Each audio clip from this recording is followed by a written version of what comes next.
So let's talk about corporate governance. It sounds kind of stuffy, right? But really, it's just the system of rules and, the people that direct and control a company. It's what answers a really big question.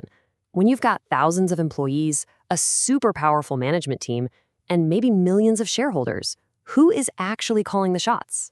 And to really get why governance matters so much, you have to look at what happens when it all goes wrong. And I mean spectacularly wrong. The stakes are just incredibly high. We're talking financial ruin, thousands of lost jobs, and investor confidence completely shattered. So let's take a look at some of the most infamous corporate disasters in history. First up, remember WorldCom? This was a huge US telecom giant that just imploded back in 2002. And why? Massive accounting fraud. Basically, a total failure of anyone watching what was going on internally let them cook the books for billions and billions of dollars. Then, just a year later, over in Europe, we get Parmalat. The Italian food company became the continent's biggest bankruptcy. The board was just completely asleep at the wheel, and they failed to keep an eye on the family-run management, which led to a multi-billion-euro black hole in their accounts. And if you think this is ancient history, think again. In 2020, the German payments company Wirecard collapsed, and this one is a real shocker. 1.9 billion euros just vanished. Poof, gone from the balance sheet, proving years of fraud allegations were actually true. Okay, so here's our game plan for figuring this all out.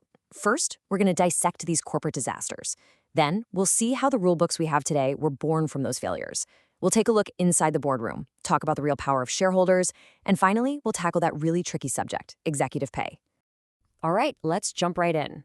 By picking apart these massive failures, we can see exactly where the guardrails broke down. It's really in these moments of total crisis that we learn the most important lessons about how to prevent the next one.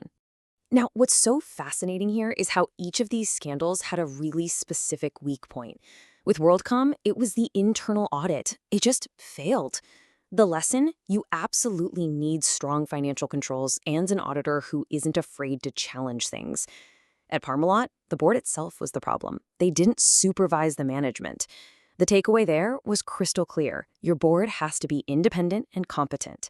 And then there's Wirecard, a modern company where the board, the regulators, and the auditors all just ignored whistleblowers for years. The lesson from that? You gotta take whistleblowers seriously, period. So, as you can imagine, scandals like these created a huge public outcry for change. And that brings us to the rise of the rulebooks. The key thing to understand is that corporate governance codes are almost always reactive. They weren't just thought up in some business school classroom. They were forged in the fire of these corporate meltdowns, designed as specific guardrails to stop history from repeating itself. And really, at the heart of all these rulebooks, you'll find two simple but really powerful ideas. The first is accountability, making sure that management is actually being watched and can be challenged. The second is alignment, making sure the folks running the company want the same things as the folks who own it. So who's supposed to be doing all this? Who provides that accountability and makes sure everyone's aligned? Well, that takes us inside the boardroom. The board of directors is supposed to be the first and most important line of defense against things going sideways. And you can see here just how much falls on their shoulders. If you look at a modern set of rules like the UK Corporate Governance Code, it covers everything. From setting the company's entire purpose and leadership structure all the way down to managing risk, handling the audit, and of course, setting everyone's pay. It's a massive job. Now, for a board to actually work, it's absolutely crucial to have independent voices in the room. An independent director is someone who doesn't have any other financial ties to the company.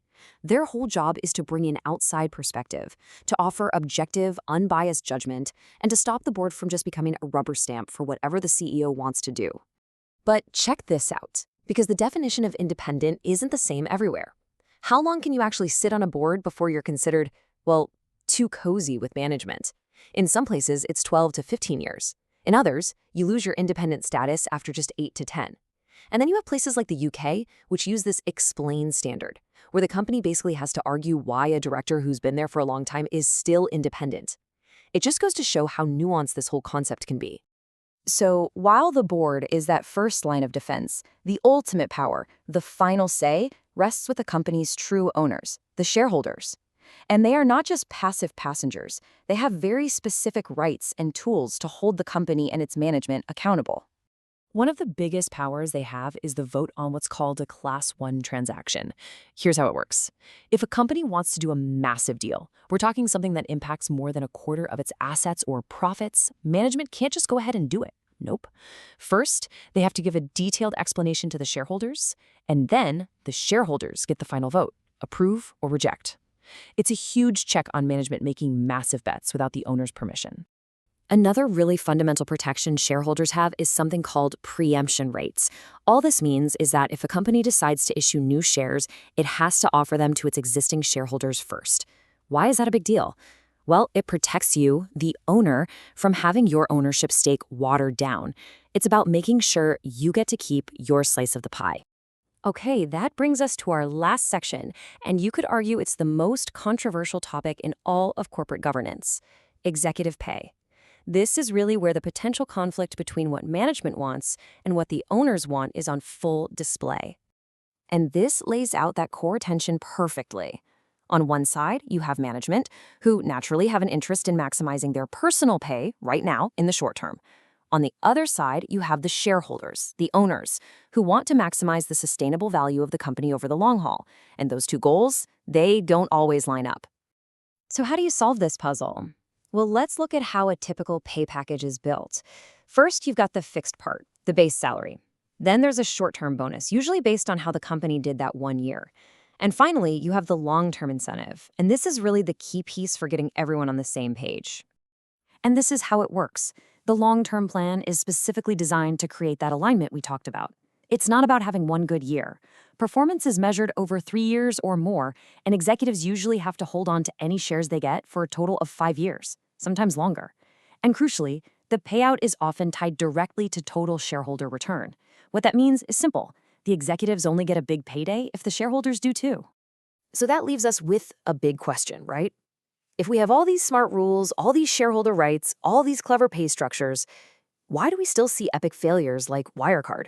The truth is, no rule book is perfect, because governance isn't just about rules on a page. It's about culture, it's about ethics, and it's about whether people are willing to speak up and challenge authority. And figuring out who's ultimately accountable when that human element fails, well, that is the never-ending challenge of corporate governance.